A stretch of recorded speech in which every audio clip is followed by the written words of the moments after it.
Bienvenido.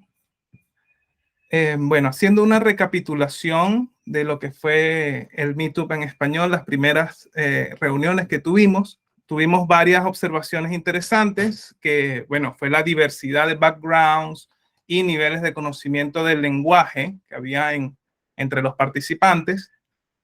Había personas que estaban por primera vez conociendo Clojure, otras personas que llevan años trabajando. Hoy hablaremos desde una perspectiva muy básica sobre la programación funcional, la sintaxis del lenguaje de Clojure. Vamos a analizar algunas funciones que utiliza este lenguaje, como son las funciones map, reduce y filter, y luego, pues, como les decía, al final tendremos un espacio de discusión libre. ¿Qué es un lenguaje de programación funcional? ¿Por qué hablamos de programación funcional? Bueno, el origen de la programación funcional datan pues de cuando se crean matemáticamente estas funciones. Por ejemplo, tenemos una función f de x, que es el doble de. Podemos agregar un valor a x, por ejemplo, podemos encontrar cuánto vale f de 2 y vamos a obtener un valor 2 por 2, 4. Y para cualquier valor que le agreguemos a esta función, nosotros vamos a obtener otro valor de respuesta. Un poco esto fue creado por René Descartes, que creó la geometría analítica pasando estas funciones a gráficos, pero luego viene Newton y crea una operación que recibe como argumento otra función, creando así la derivada y el cálculo diferencial. La función recibe un argumento y lo transforma, pero se crea además la derivada, que es cuando a esta función, usted tiene esta función y le aplica a esa función una operación a la función, deriva esta función y obtiene otra función como resultado. Entonces, basado en esa idea, los avances que permitió esta idea dentro de el desarrollo de la ingeniería moderna, permitió crear mucha información que se puede rescatar de las funciones. Entonces, la programación funcional se basa en que usted pueda tener funciones que reciban como argumento otras funciones y a la vez pueda regresar funciones también. Se trata de ese concepto que fue creado como lenguaje de programación en John McCarthy en 1958, creando un lenguaje de programación Lisp. Clojure, este lenguaje del que vamos a conversar hoy, fue presentado en 2007 por Rich Hickey como un dialecto de Lisp o un Lisp actualizado, ¿no? ¿Qué tal? ¿Qué les parece esta primera presentación? Oh, tengo una pregunta. Entonces, esta programación es cuando uno, o sea, programa otros programas. Así es. O sea, es posible de hacer esto debido a una característica del lenguaje, que el lenguaje puede leerse a sí mismo y también podría producir información. Pero, bueno, eso sería un poco más avanzado. Yo no sé de esto, no sé hasta qué punto Clojure pueda ser usado para crear otros programas, pero de seguro que es posible, claro. Y una pregunta más. Este programa también se puede crear como un antivirus y también los virus, porque yo he escuchado que algunos códigos se pueden combinar y crear un antivirus. No estoy seguro si esto es la fórmula. Muy bien, muy buena pregunta. Clojure es un lenguaje de propósito general. Entonces, sí, usted puede crear antivirus con este lenguaje de programación, porque puede hacer programas que trabajen en diversas plataformas. Okay, muchas gracias. A sus órdenes. Entonces, vamos a ver un poco cuál es la sintaxis de Clojure, cómo usted puede leer Clojure. La sintaxis de Clojure es muy pequeña en comparación con algunos otros lenguajes de programación. Lo que ustedes deben saber es que hay unas estructuras de datos. Las estructuras de datos que se manejan en Clojure es las listas que se colocan entre paréntesis. Estos son la mayor expresión en Clojure, las listas, y tienen valores que van en orden uno detrás de otro. También tiene vectores que expresan otro tipo de información que las listas, pero también, bueno, tienen sus diferencias a nivel un poco del código, pero usted puede entender que almacena datos allí.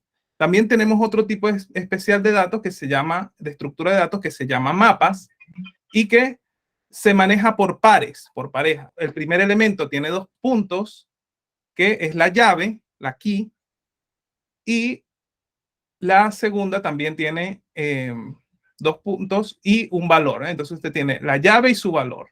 Nombre Jacobo, edad 38. Y los sets es otro tipo de estructura de datos que no permite valores repetidos.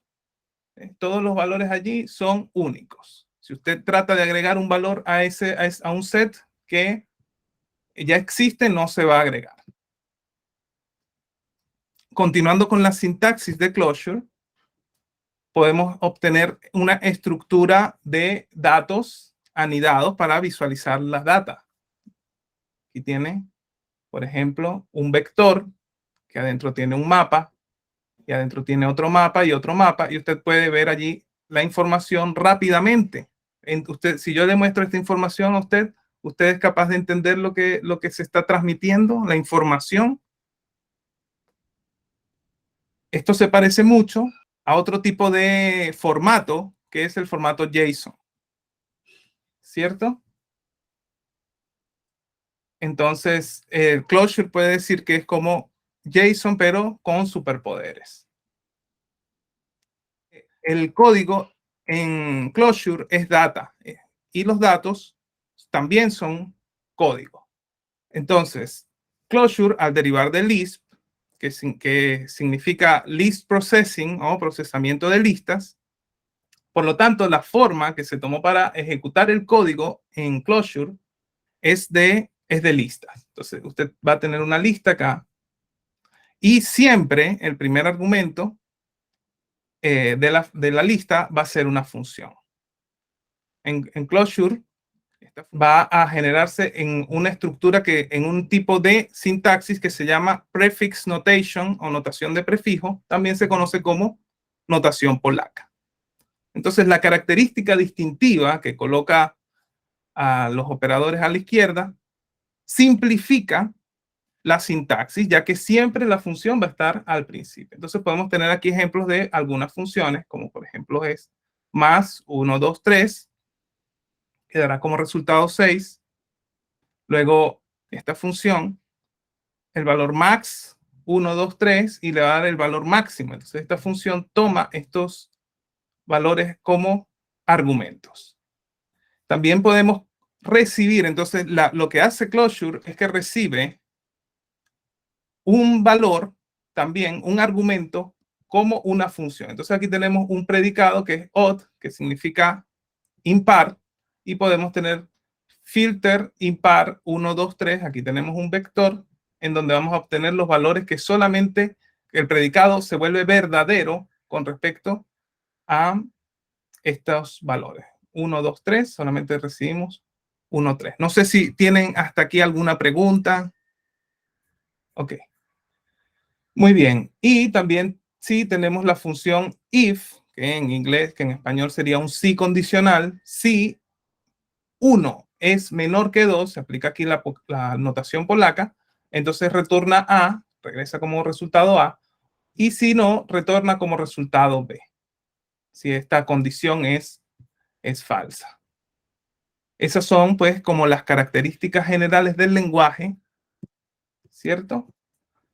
Podemos hablar de la función map, que usted la colocaría en una lista y le da como argumento una función y un número de colecciones, ¿no? Map, función, colección 2, colección 3, varias colecciones.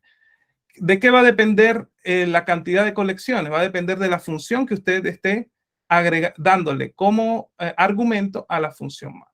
Entonces devuelve una secuencia que en el mundo Clojure se llama una lazy sec. Consiste en el resultado de aplicar la función f al conjunto de los primeros elementos de cada colección, tanto de la colección 1, de la colección 2. Luego sigue aplicando esa función al conjunto de los segundos elementos de cada colección. hasta que se acaba alguna de las colecciones.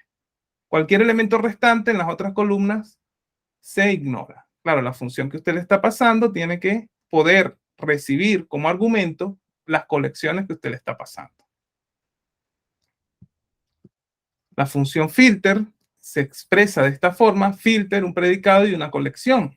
Entonces, como vimos hace un instante que decía filter odd y una colección, un vector que pasábamos, devuelve una secuencia también perezosa, una lazy sec, de los elementos en la colección para que los ítems de predicado devuelvan un 1 lógico. Siempre que sea un 1 lógico, él va a devolver. Podemos verlo en el ejemplo que vimos hace un instante.